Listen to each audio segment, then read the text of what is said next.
The jungle was a truly splendid place. It was full of tall, leafy trees. Their branches reached up to the blue sky.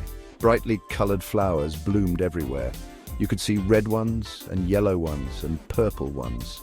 Little birds with pretty feathers sang sweet songs. Butterflies with patterned wings fluttered amongst the ferns. The sun shone down, making everything warm and cheerful. In this grand jungle lived an elephant. His name was Ekon, and he was very big indeed. He had large, floppy ears and a long, useful trunk. His eyes were gentle and kind. Ekon walked slowly and carefully through the trees. He was usually a very happy and contented elephant. He loved to munch on tasty leaves and berries. Most days he would hum a little tune as he strolled. But today, on this sunny morning, Ekon was not humming.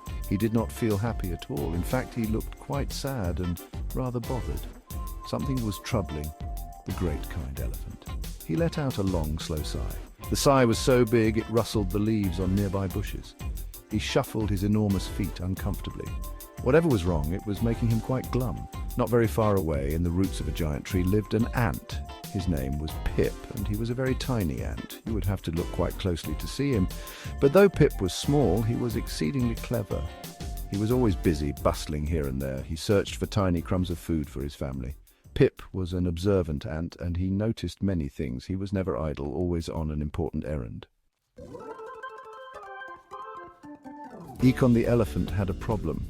It was a rather painful problem, you see. A sharp thorn had become stuck in his big front foot. It was a horrid, pointy thorn, and it hurt him a great deal. Every time he tried to take a step, it pricked him.